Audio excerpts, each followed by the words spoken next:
आज की इस वीडियो में मैं आपके लिए लेकर आई हूँ क्लास 7th इंग्लिश की story a gift of chappals, जो कि बहुत ही बढ़िया स्टोरी है। तो प्लीज़ आप इस वीडियो को एंड तक जरूर देखिएगा ताकि आपको ये कहानी अच्छे से समझ में आ जाए। तो चलिए शुरू करते हैं। इस कहानी की शुरुआत होती है मृदु नाम की एक लड़की से, जो चेन्नई में अपने दादा दादी के साथ रहती है। एक दिन वह अपनी चाची यानी कि रुक्मणी से मिलने के लिए उनके घर पर जाती है, जहां उसकी मुलाकात उसके चचेरे भाई बहन लल्ली, रवि और मीना से होती है।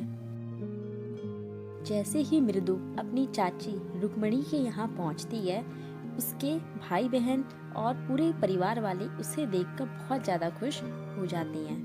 इसके बाद मृदु के चचेरे भाई बहन उसे अपने घर के पिछले वाले हिस्से में लेकर जाते हैं, जहाँ पर कड़वे बेर की झाड़ियाँ थी। वहीं पर एक फटे हुए फुटबॉल के अंदर, जो कि रेत से भरा हुआ था, वहाँ पर एक बहुत छोटा सा बिल्ली का बच्चा था, जो नारियल के आधे छिलके में रखा हुआ दूध पीने में व्यस्त था।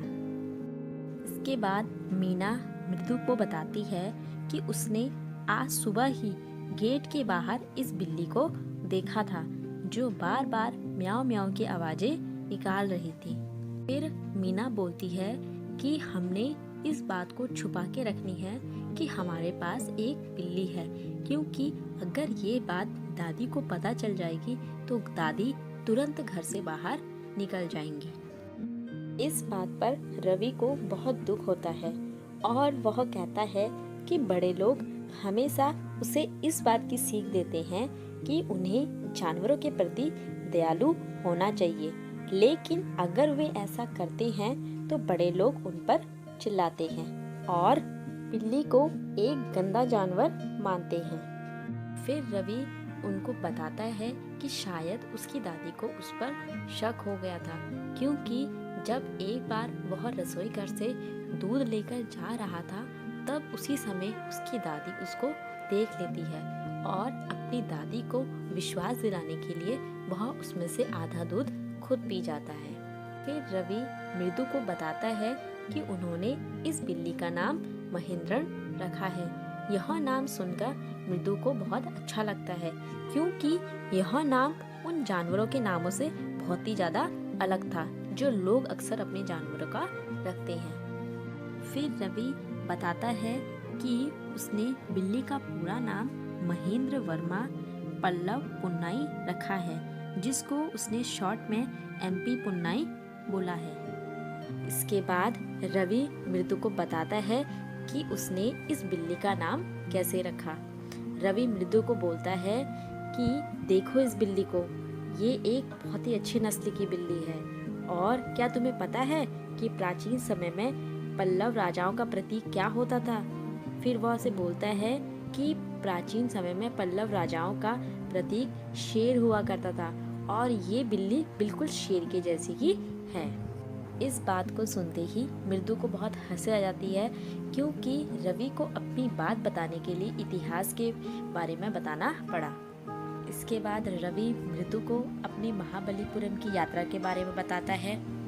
रवि उसे बताता है कि एक दिन जब वह स्कूल से महाबलीपुरम की यात्रा के लिए गया था, तब उसने वहाँ एक शेर की मूर्ति देखी थी।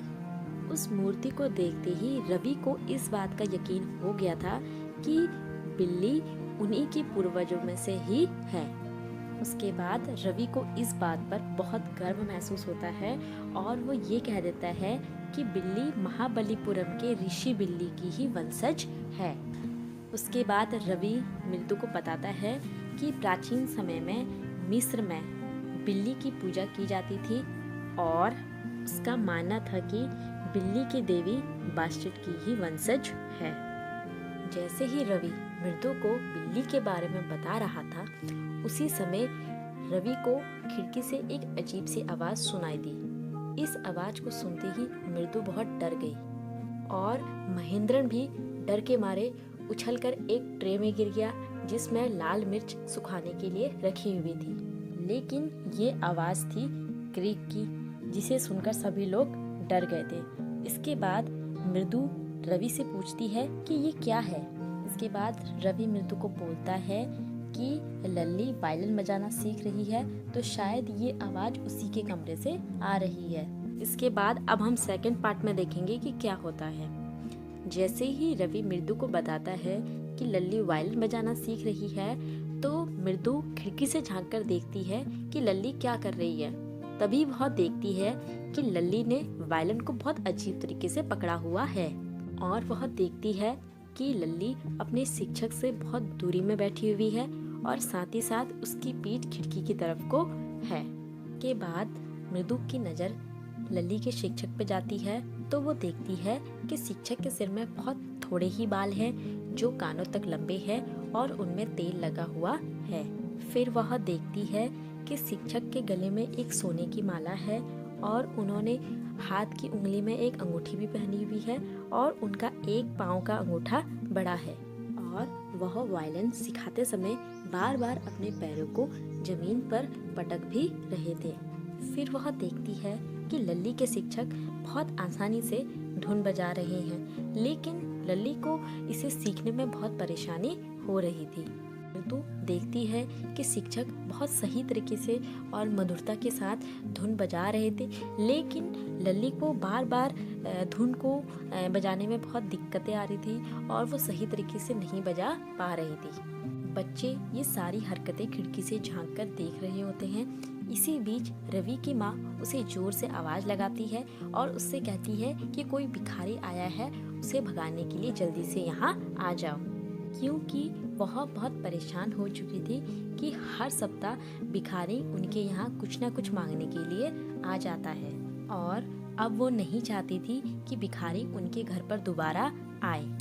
इसके बाद भिखारी उनके बगीचे में जाता है और एक नीम के पेड़ के नीचे कपड़ा बिछाकर जैसे ही लेटने वाला होता है, तभी उसी समय रवि वहाँ पर आ जाता है और उस भिखारी को वहाँ से जाने के लिए बोलता है। इसके बाद भिखारी को ये सुनकर बहुत आश्चर्य हुआ और अब वह चाहता था कि वह घर की मालकिन यानी कि रुक्मणी से मिले। रवि की माँ रुक्मणी जैसे ही ये बात सुनती है, वह रसोई घर से बोलती है कि यहाँ पर खाने के लिए कुछ भी नहीं है और इस भिखारी को यहाँ से जाने के लिए बोलो। रवि की माँ की आवाज़ बहुत तेज होती है और इसलिए भिखारी वह बात सुन लेता है और वह कहता है कि वह अभी थोड़ी देर इस पेड़ के नीचे ही आराम करेगा और इसके बाद यहाँ से चला जाएगा, क्योंकि बहुत तेज गर्मी भी है और साथ ही साथ उसके पैरों में छाले भी हुए थे, इसलिए वह चाहता था कि वह थोड़ी देर आराम करे। इसके बाद भिखारी की ये हालत देखकर सभी बच्चों को उस भिखारी पर दया आ रही थी, क्योंकि धूप में चलने के कारण उसके पैरों में बहुत छाले पड़ गए थे। इसलिए बच्चों ने सोचा कि उसको एक चप्पलों की जोड़ी दी जाए। फिर रवि ने मृदु और मीना को घर के अंदर भेजा और कहा कि घर में देखो, कहीं कोई चप्पल की जोड़ी मिल जाएगी। इसके बाद मृदु की नज़र एक अजीब सी दिखने वाली चप्पलों पर पड़ी, जो उसने घर के अंदर आते समय देखी थी। इसके बाद मृदु चप्पलों को लेकर बाहर की ओर जाती है, तभी रवि की नज़र उस जर्जर से दिखने वाली चप्पलों में पड़ती है। मृदु रवि से पूछती है कि यह किसकी है, और रवि बिना कुछ कहे उन चप्पलों को भिखारी के सामने रख देता है। भिखारी उन चप्पलों को पहन लेता है और बच्चों को आशीर्वाद देते हुए वहाँ से चला जाता है। इसके बाद वह 1 मिनट में ही गली के आसपास से गायब हो जाता है। इसके बाद संगीत के शिक्षक घर से बाहर आते हैं और तभी उनकी नज़र पेड़ के नीचे चुपचाप बैठे हुए बच्चों पर पड़ती है। फिर वह बरामदे में अपनी चप्पलों की तलाश करने लगते हैं, जहां उन्होंने अपनी चप्पल रखी थी। पर उन्हें चप्पल कहीं भी नहीं मिलती है।